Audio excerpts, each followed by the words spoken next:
All right, music fans, welcome back. Harmless Dave here, back again, talking about real music in real time for real people just like you and just like me.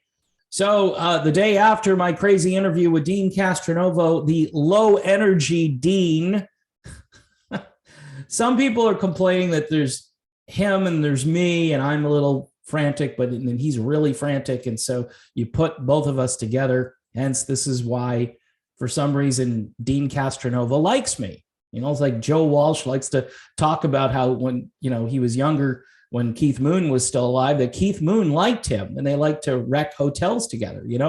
I think if you got Dean and I in a room together and we had unlimited amounts of time, there'd probably be a really long, like 6-hour conversation about music and politics and certain people in the industry. And it'd be crazy. It'd be crazy good. And somebody should record it, but we'd probably both get in a lot of trouble. And hence that was what the conversation was like after I mistakenly ended the video slightly early. I was trying to dump out of the video and I was supposed to hit stop. Instead, I hit end. And then I had to call him back and say, dude, whoops, sorry about that. I mean, 38 minutes, that was a pretty lengthy video. Could have gone a lot longer, but we learned some interesting stuff as sometimes in an interview, there's breaking information. The Jim Peterick interview, we had some not bombshell information, but just kind of stuff that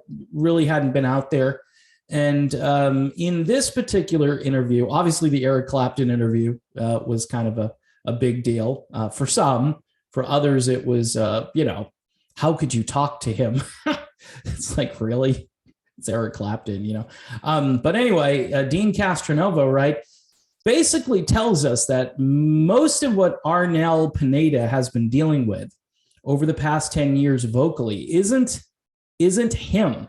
Okay. And that makes sense because when you hear Arnel on record, right, like this new song that came out last summer, you're thinking he sounds great. No issues. I saw him at one point. Me and Dean were talking about this, how he sang a couple of songs with Chicago a few years back. And I'm like, he needs to be the new singer of Chicago because he sounds great, right? But he can't be in two bands at the same time. So obviously that's not going to work out. Certainly he's a much better frontman than the current guy who's in Chicago. Just putting it out there. But then again, Chicago fans probably want, a fairly mellow, kind of laid back performance. Whereas Journey fans are still looking for the guy who's going to run around the stage. But we find out because of a poor sound engineering, basically, that much like what Huey Lewis is going through in the sense that he can't hear pitch, he can't find pitch because he can't hear it. And that's him, right? That's not the sound guy, the mixer, the guy who's sending it out to him so he can hear himself. For a long time, according to Dean, Arnel wasn't able to really hear himself correctly. So he's searching.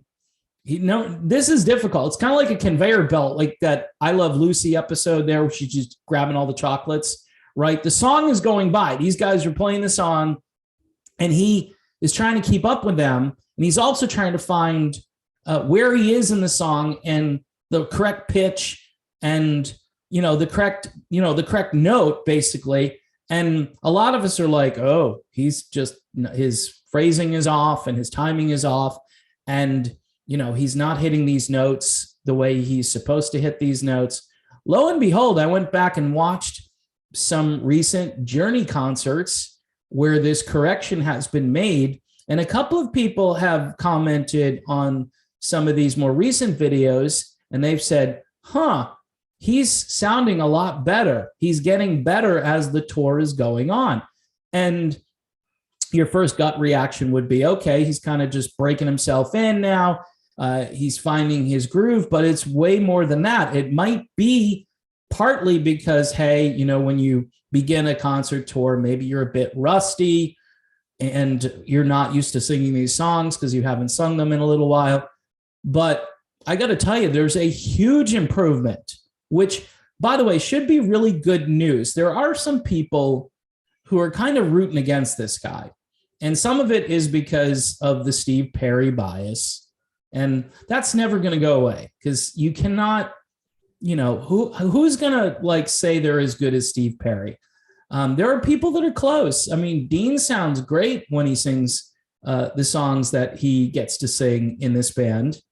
Jason Derlotka has done a very good job singing a couple of those Raised on Radio tracks. But Arnel is really doing much better, and people should be grateful for that because not only is he a great singer, he's a great human being, and he's a very good frontman. When I look back at the old Steve Perry footage, he would do some of that frontman stuff, and he was good at it. Arnel does crazy frontman stuff, and he's really good at that, and he's also able to sing. He's able to like bring a new energy to this band at this stage in their career, which I don't think anybody really thought this band could continue after all of the personnel changes. Was it the end of Journey back in the day where Neil and John were having maybe a few difficulties and they realized that the band was bigger than the both of them, and they put that aside and they moved forward and they realized, hey, we've got to keep this thing alive. I mean, we've got this song, which again, Deen and I were speaking about. Maybe there's a little bit too much interest in Don't Stop Believin', but the good news for the band is that song alone is worth the price of admission for a lot of people.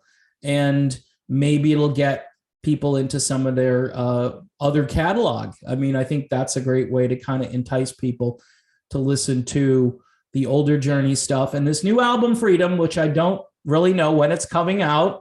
There are different release dates. Deen apparently has a copy of it. He's not sharing it with me, which I think they'd have to like physically hurt Deen if he did that. And my videos probably would get blocked and so forth if I started spewing about certain songs or whatever, if I knew. We do know that Deen is singing on this new record, which I think is really cool. But I think the big breaking news for fans of Arnel Pineda and just fans of the band Journey in general is that now that Arnel can hear himself sing, he sounds way better. He just does. Deen basically said this is kind of like 2008. And I'll tell you, when I first heard Arnel in the Revelation album, I was blown away by that. The production value on that record, the quality of the material. Arnel, even though he wasn't imitating, you hear this all the time, he's just a vocal imitation of Steve Perry. No, he's his own thing. I mean, yeah, he's in that traditional tenor Steve Perry voice, and he does a lot of what Perry used to do, but he's not trying to imitate Sam Cooke. He's not doing some of the Perry-isms. He can do it, but I think he's really made this material his own. So I'm really excited that the band has kind of, stabilized this issue. And a lot of fans, I think at the beginning of this were like, okay, is he going to be able to do this another year? And it's not the age thing. I mean, he's 54, right? He looks like he's, 32 or something. I mean, he does not look that old. And a lot of these guys have aged really well. I mean, John Kane is in his 70s, and he doesn't look that old. And Deen and I are the same age, which is kind of freaky, but he is just fantastic back on the kit, doing really great work and making these songs his own. And I think that's the greatest compliment you can really give somebody who's not trying to imitate Steve Smith or Ainsley Dunbar or anybody. He's just trying to be Deen Castronovo, and he brings a lot to this, and he's got a lot of great influences that help kind of make his drumming fairly unique and powerful. And I don't know a rock band out there. Obviously, the Dead Daisies loved Deen for a while, but I don't know a rock band out there that wouldn't want Deen as their drummer because he just brings it. He can adapt. So this was a cool interview. But again, the big reveal, and some people in their heart, they're going to be like, oh, really? He's doing better. Oh, well, I guess that's good. And they won't be super enthusiastic about it. I am, because I want this band to succeed. And if Arnel was a jerk, right? If he was like a bad guy, I wouldn't be rooting for him. I wouldn't root for him. You know, I've done videos where I've defended him, I've critiqued him, I've listened, and then I've said, oh wow, that's just, he's really struggling. And people have sent me clips and they'll be like, what's going on here with Arnel? And I go, I don't know. You know, this doesn't sound good. But now we know what the problem was, which again, this is, I think, bombshell information for Journey fans, because, you know, for those of you who've bought tickets for upcoming shows, like I have tickets, I'm not going to say I purchased them, but I have tickets for an upcoming show. I'm kind of excited because the last time I got to see Journey was with the Def Leppard thing, and they were good. All right. But you could tell there were some moments where Arnel was kind of trying to find where he was supposed to be in the program. You know, that's basically what I'm trying to say here. Now he can figure this out in real time, and he can keep right on top of where he's supposed to be in the song. And that's going to make a huge difference. And it's making a difference. There are some clips from, I think, Sacramento was a recent date, and I watched some of that. And people, by the way, they're uploading super high quality videos. I mean, the sound isn't perfect.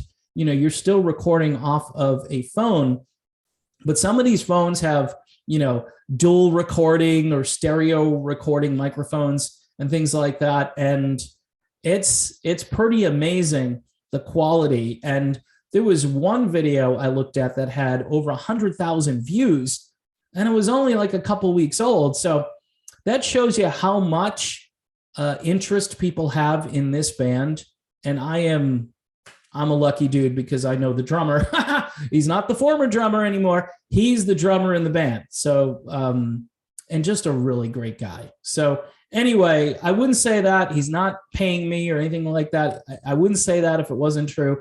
I'm rooting for all of these people. Jonathan Kane, who at times, you know, I had some issues with a few years ago, but the guy seems to be really happy out there, and he seems to be a really good guy. You know, I know he and Steve Perry don't see eye to eye for some reason, or at least Perry doesn't see, you know, eye to eye with Kane for whatever. And I wish everybody would just kind of bury the hatchet. And Neil Sean, he's having a great time out there, and it's his baby along with John's baby, and they're managing the whole thing, and it seems to be going really well. You know, anyway, in the past, when you're working for the big corporation, when you're working for the man, and the man controls your destiny and who you're going to tour with, and that's another thing. Toto and Journey, this is a great tandem, and people should be very excited about seeing Toto and Journey together. And I'm looking forward to seeing both of these groups. I've never seen Toto before. This will be the third time I've seen Journey. And now, knowing what I know about Arnel and the fact that he can find pitch, he can find where he is in the song, he can hear himself and where he needs to be in the song, that's like groundbreaking. It's like really cool. So now we can root for this band and know that everybody has, you know, the ability to perform at their highest level, thanks to better engineering and mixing back at the soundboard and transmitting that information out to the rest of the band. So I'm looking forward to the show, and the interview with Deen, of course, was great. And hopefully someday, who knows, maybe we'll get, would like to have Neil Sean. How about we get Neil Sean or Jonathan Kane on the Real Music Observer? I think it's time.